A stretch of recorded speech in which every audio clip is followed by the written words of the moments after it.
In my medical practice of preventive cardiology, I prescribe exercise and a healthy diet to every patient that I see. We are so fortunate to have an abundance of healthy food choices right in our community and surrounding areas. At SSM Health, we are so proud to support this event.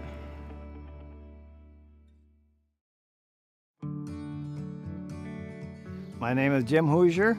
I was born on a farm just a half a mile east of here in 1943. My great-grandpa moved down into Rock County in 1926. My grandpa in 29, he moved down into Bradford Township. It was a half mile east of our home farm now that we're on. My dad milked cows all his life. Them days there was not a lot of cars. Everything was done with horses. And in 1948, my dad bought the first tractor, which sits in my shed yet today. My dad took over in 65 and milked cows until January of 76. And then we moved over onto the farm where we're at now, and I was 9 at the time. I can remember helping Dad do chores and stuff over there, and I was kind of a get into everything kind of a kid, and we had the electric fence running along the lane, and the cows were out in the pasture, and boys were being mean to my dogs and my cats. And we were walking down along that fence, and I said, "Don't touch that. That wire's hot." And he's like, "Nah, it's not hot." And I said, "No, grab a hold of it." And he grabbed a hold of that fence, and he did somersaults down the lane. And Dad was cultivating corn out in the field. I think he took out 4 rows of corn when he saw that because he was laughing so hard. We started getting bigger equipment. We started renting more land, and at one time we were up to around 1,800 acres, and we were running a lot of land the year I got burnt. When the crisis happens and somebody gets hurt or somebody has a heart attack or somebody passes away during harvest or planting, that the rest of the farm families in the community come together and help each other out. I know twice our families had that happen.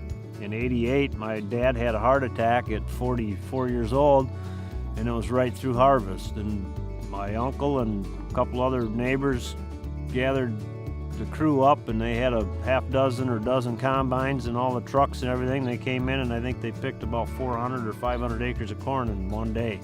There was another one when Dad got burnt and was laid up. You know, they came together again and helped out at that time.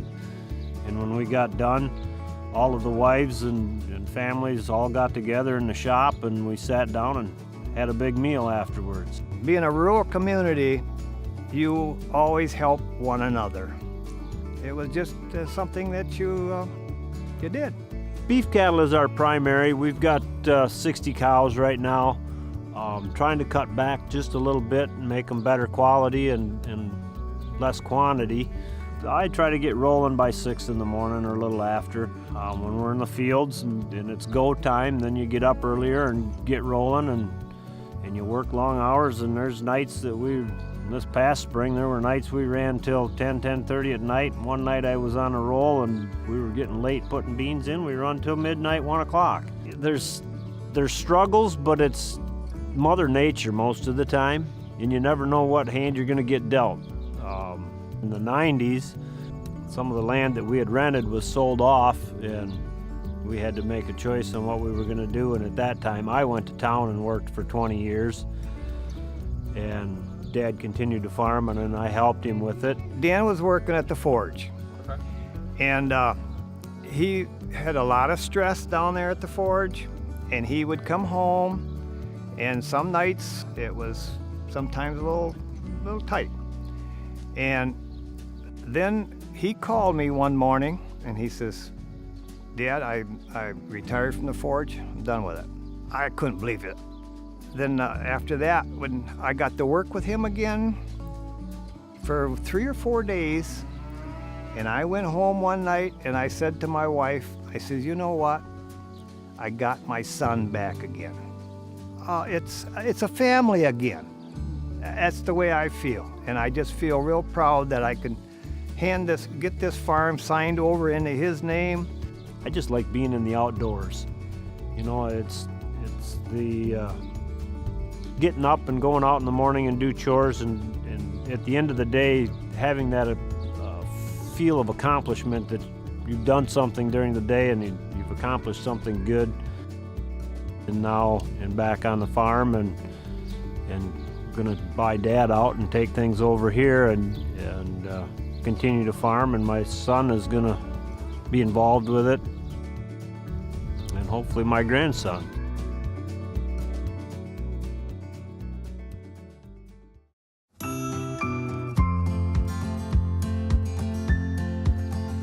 I'm Rich Templeton, senior.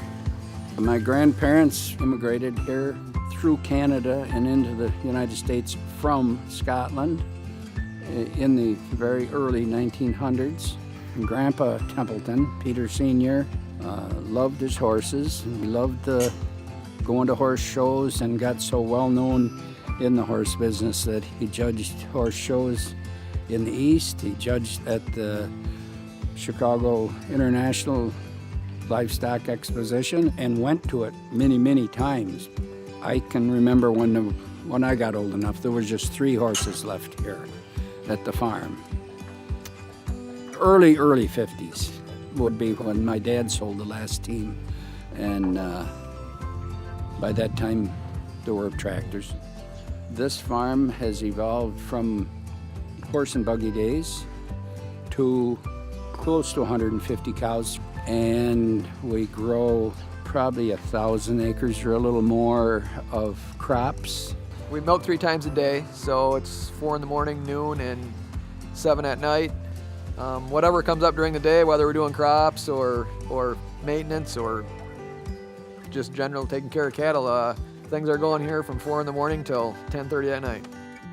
A lot of guys, their dads want to hang on forever, and our parents have been very good to us to let us take over management roles, buy into the farm as things progressed. He wanted to make sure that we could do all aspects of the farm, so he quit doing certain jobs and made sure that we could do those jobs. For the future of farming, the equipment, it's all got so large and it's so sophisticated. When I started farming, we had a 4-row corn planter, and now guys are using 24-row planters and tractors that steer themselves. And guys at that time, there was still some guys milking with buckets, and carrying milk to the cooler. And now, not that we have a robot, but robots are milking cows. So things have changed. In 25 or 30 years, it's a huge change. With us milking cows, it's went from not knowing any information at milking time to now, we milk in a parlor where we milked in stanchions before. In the parlor, we have automatic takeoffs. It comes off a little sooner, and they're not being over-milked. You get better quality milk, and it's better for the cows. As far as in the field, we have GPS for planting, and helps us with making sure, we've got a lot of uneven fields. We're not over-planting, and keeps rows straight. We used to go out and plow, and whoever could plow the straightest furrow in the neighborhood, everybody knew that. You didn't want to leave skips between your grain drill. They were called rabbit runs. Your marks across the field tell me a lot about a farmer. They really do. But when you got every row is as straight as a string, he's got help. Dad he says he doesn't like it, but he does. He's still old school enough to where he'd like you to drive a straight row without the satellite telling you. Farming is my lifestyle. It's not so much a job. It is more of a real lifestyle. I mean, you have to choose it to be something you want to do every single day for your entire life. It's something it's in your blood. It's what you want to do. Probably the thing I hate the worst is probably hauling manure in the winter.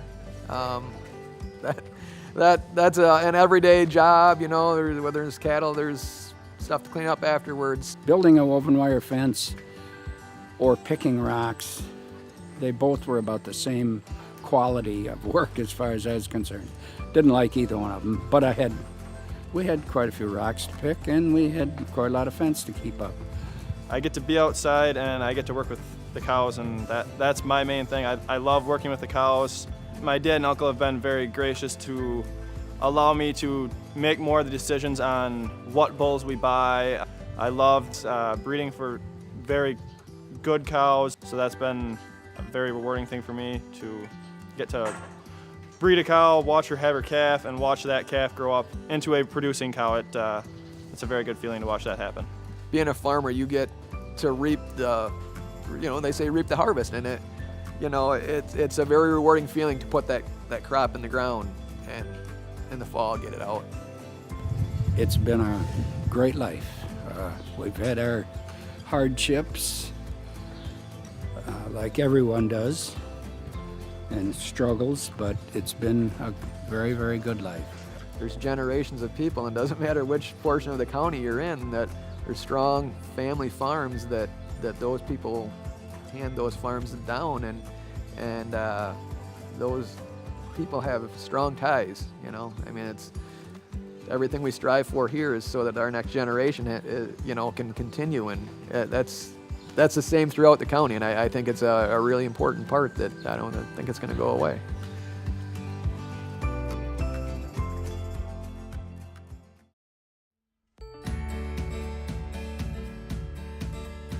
Well, originally the farm was owned by my great-grandparents, the Wilcoxes. Then my mother's parents bought the farm from them. My father and my uncle farmed in partnership for quite a few years. My husband was a farmer, but my father and my grandfather were farmers too. So I've lived on this farm most of my life, which is quite a few years. They all milked cows and did crops, and they even had tobacco and some other crops probably we don't raise anymore. But it was mainly a dairy farm from the time my father took it over. When I went up to school in Madison for a few years, I decided that's when I wanted to farm. When I begged my parents to let me start farming here, they weren't real crazy about the idea. But they said it's a tough life, and they tried to talk me out of it, but I was bound determined by then to do it. There is a lot of hard work and a lot of time invested in it, and not a lot of pay. As long as I can remember, I always wanted to be here on the farm. I like to feel the fulfillment at the end of the day, even if it's a simple repair. I just enjoy farming, and I want to raise a family farming, and there's nothing else I'd rather do. Me and my brother are partners, so we have major roles here, taking over the farm, and so we're farming alongside my dad. And then my sisters, Bridget and Megan, they also are staying involved. In other occupations, maybe you can't really work with your family as well, but being able to be partners with my brother and us as a team, that's everything to me. My biggest memories are when I was getting out of bed at 8 o'clock on a Saturday morning, and there'd be 8 or 10 loads of baled hay sitting in the yard, and the elevator would be going, the familiar sound of the elevator and the smell of that hay. And then I got to be a little older, and when I had to actually help do it, then I had a little bit different ideas about baling hay. The thing I most remember is following my dad around, milking with him, not being able to do much. Sometimes he would put a stool in the milking parlor so that we could reach the cows and dip or dry for him. My fondest memories were getting done with chores and walking in the house to visit my grandma and eat breakfast with her pretty much every morning that I didn't have school. One other memory is we would climb up in our hay mound and then jump into the cotton seeds, so we did that for hours. Most kids were jumping on trampolines, but we were jumping in the cotton seed. Peter always loved raccoons, and so every spring he would go out into the barns and he would make his raccoon sound.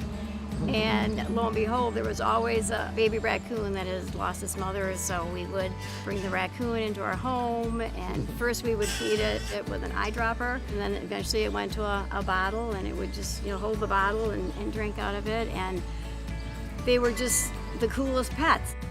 A lot of the changes that we've made around here that I had a hand in, building a new machine shed and adding on to the freestall barn, closing it in, so then in the wintertime, it's a lot less stress on you and the animals, having everything under one roof so we don't have to be outside a whole lot. We've made life a lot simpler and very, one-man type of operation. Technology has been the biggest change on the farm, I think, of anything. And when I started milking cows, I used the same parlor that my father did, because that was built in 1958. And we did a little remodeling on it, but it was, you milk 4 cows at a time.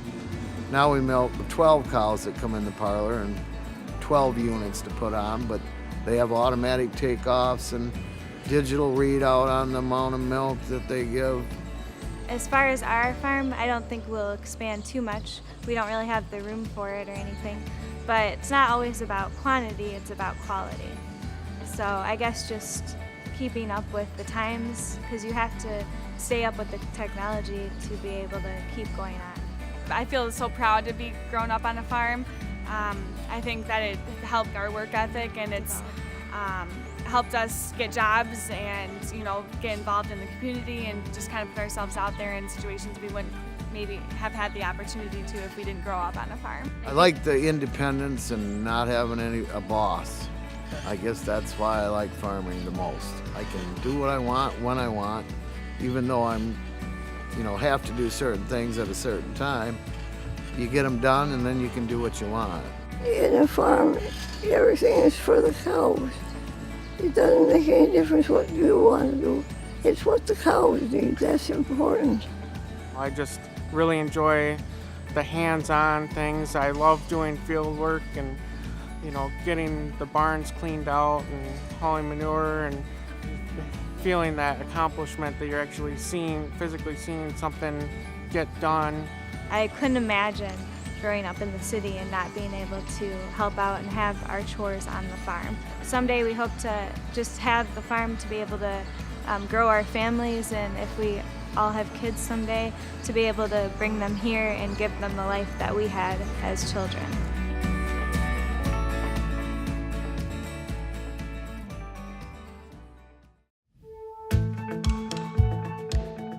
I'm Archie Morton Sr., and I'm going to tell you a little bit about my family.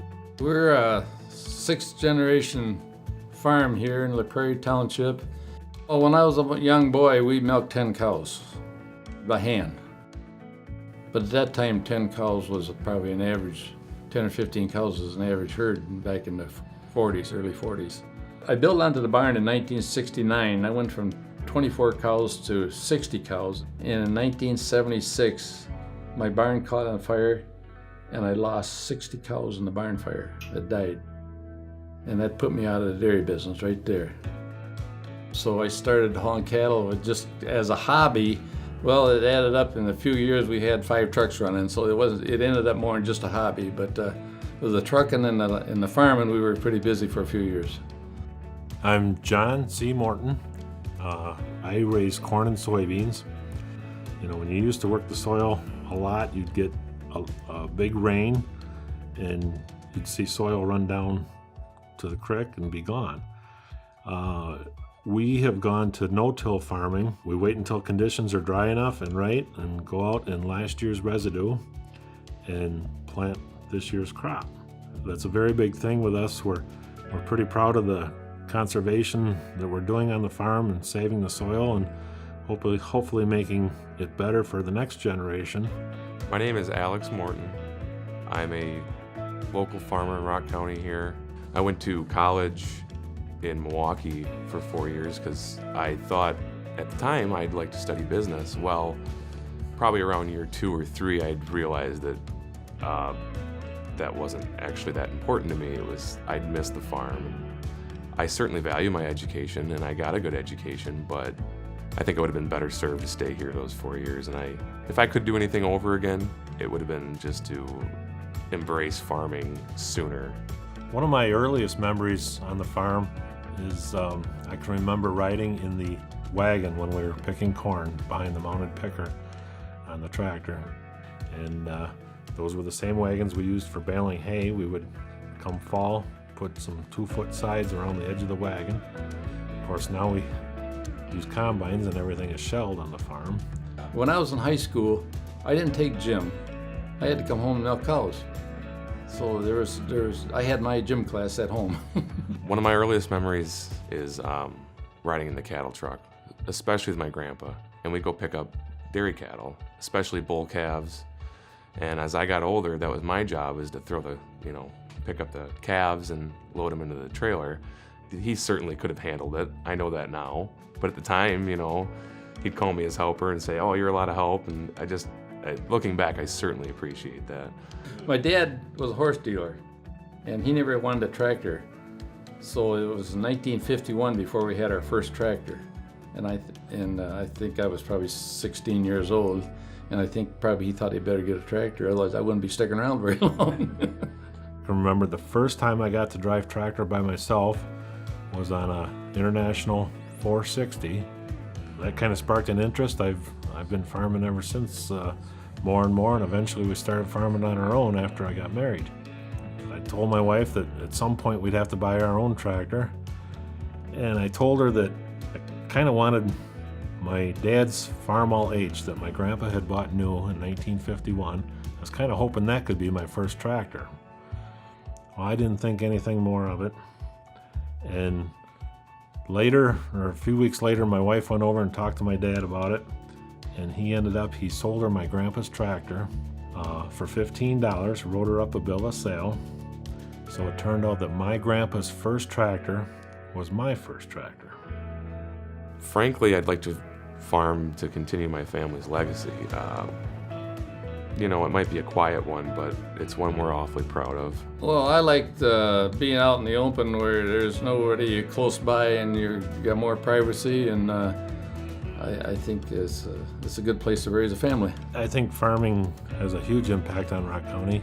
If the farmers don't do good, your stores in town slow down on what they sell, and you just kind of hope you do a little better than average, and watch your costs, and do all you can to get what you can out of the land, but yet make sure the land is still there for the next generations.